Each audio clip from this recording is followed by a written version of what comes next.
Welcome to Phanteks Eclipse P400.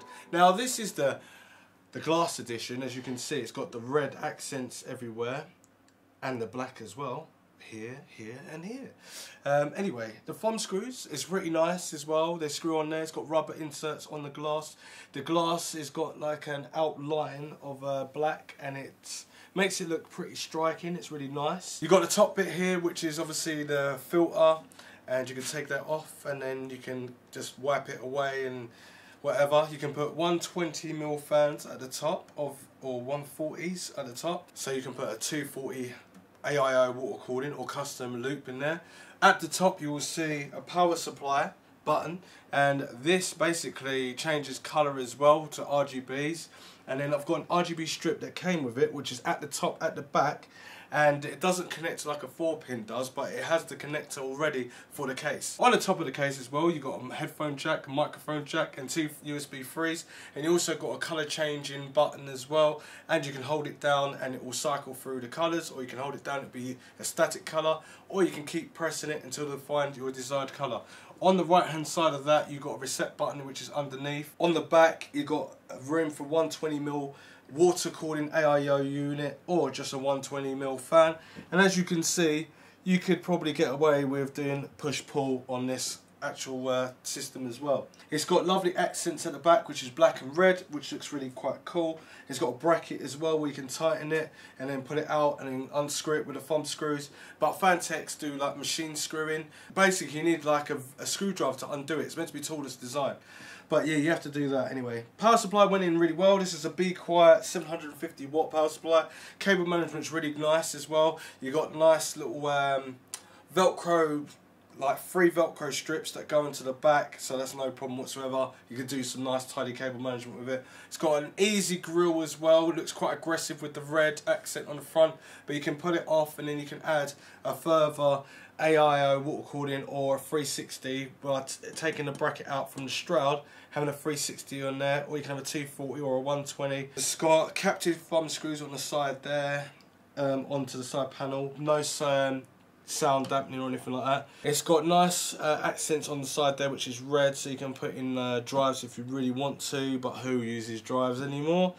You got room to put 2 SSDs on the back with the brackets, which is really nice, and then you got 2 3.25-inch drives at the back as well to put in mechanical hard drives or solid state drives, or any sort of mechanical drives out of the way. That's where the vibration thing happens with the rubber inserts into the trays, which is quite good. Then you've got airflow with your power supply, but my power supply is facing down. And talking about the power supply facing down, we do also have a filter on the bottom there as well, collecting dust. This comes out really nice and easy, but there we go, so that's in.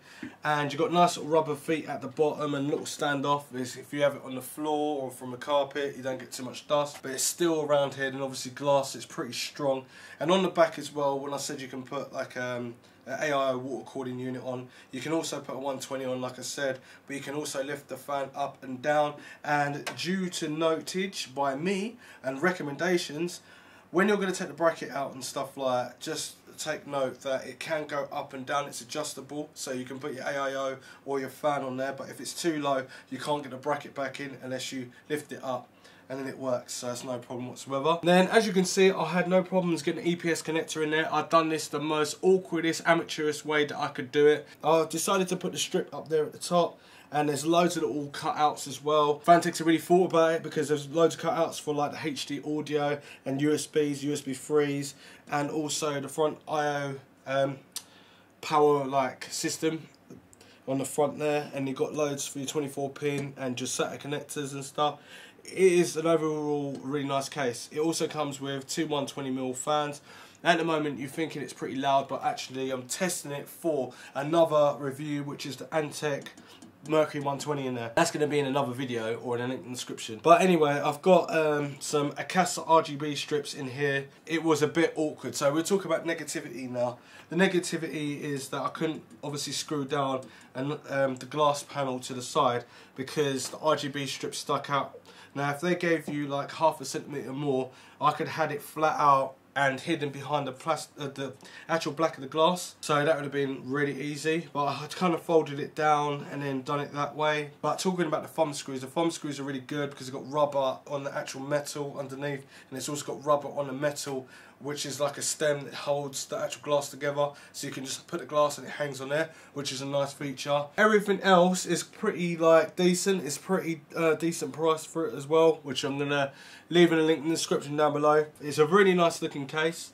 This is an up-to-date version of their older version, which didn't have a glass side, had just acrylic, I think, and also a metal side. But yeah, it's got all the cutouts all in the right place, and really I can't really stress enough and recommend it enough. But at the moment I've got it, so I'm kind of doing a stress test at the moment, and I can feel the heat of this radiator, exhausting heat like there's no tomorrow. But at the top it feels kind of nice and cool. There's no air vents at the side here, but there's an air vent at the top, and I can actually feel that there's cool air, actually, because it's got two 120mm fans, so you can feel that it's taking an intake of cool air in the front. Power supply is kind of cool at the bottom. It's got its filter and everything like that. And as you can see, there's no more air intakes, but you can only get it from the top, which is still good because it still like it's rising. Actually, no, there's one at the bottom as well. Right, so there's an intake at the bottom. So normally on a case that I think was not very good, that was good, I mean, have air filters on the side there, but then it's kind of carrying the trend and copying fractal design and other case manufacturers. So it's got this innovative design, but it's also got the air capacity to cycle the air around. Now I've been having this an hour and 50 minutes now, and it's at 69 degrees. I'm using a 1600X. It's not overclocked. It's just clocked at 3.7 on the actual CPU. It's got normal anti-thermal grease, and it's got that 120mm only cooling it.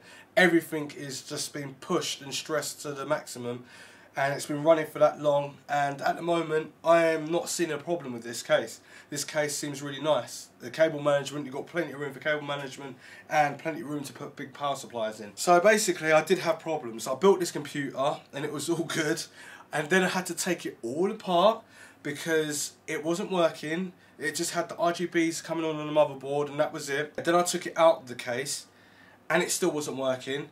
Then I changed the CPU and put the 1300X into the motherboard. Then I just plugged in the power supply and the EPS connectors, and hey presto, it worked. Didn't really quite get it, don't understand. Then I took that CPU out because then I thought the motherboard was dead. Then I took, put the 1600X into the motherboard, and guess what? It freaking worked. So it didn't work after I built the whole thing and everything like that. Then I complained, and I made a video about it. Then it went in the motherboard. Then the CPU was actually okay. And then the motherboard's actually okay, but the motherboard is still a little bit faulty. And also with the actual motherboard, you can, if I turn it off now, I'll have to reset it from the clear CMOS at the back just for it to turn it back on again. And also the motherboard also turns on when you plug it in through the back of the power supply. So on the, as I was discussing before, there's some problems with the motherboard, so it's got to be RMA'd back anyway. So number one, this problem. Can't turn it on. I have to hit the clear CMOS battery at the back, and then I can turn it on, no problems. So once I've done this, hold the power button down and do a cold reset. Then I'll go to press it again. Nothing. Nothing. As you can see, it doesn't work. Press the CMOS battery. Press, and here we go. It's on. No problem whatsoever. So that's just one of the problems. So it's still got to be RMA'd, but just for this review, to get it out of the way, to show you how I've done it. It's actually working. I normally can fix loads of stuff and everything like that, and I know I'm probably talking so much, but there's going to be a few links in the description down below. If you're having problems with obviously your computer and you want to fix certain things, you just got to do some troubleshooting, and it does take long, and I can't believe I had to take the whole thing apart. It was really stressful, but yeah, it's still got to be RMA. But anyway, other than that, the case, it looks wicked, and at least you can see the review of it. Plus I got the 120 AIO. I would have done a bit more cooling in there, like a 240 or 360, but I've done that in loads of videos, and this case is definitely capable. But I can't tell you what it's like if it was in the front. because if I put it in the front it might have a difference of like temperature, but at the moment it's decent. Okay, so hope you like this video, give it a thumbs up, if not dislike it, but subscribe, share it so everyone can see it, and I'll see you in the next one. Thanks for watching. I'm out.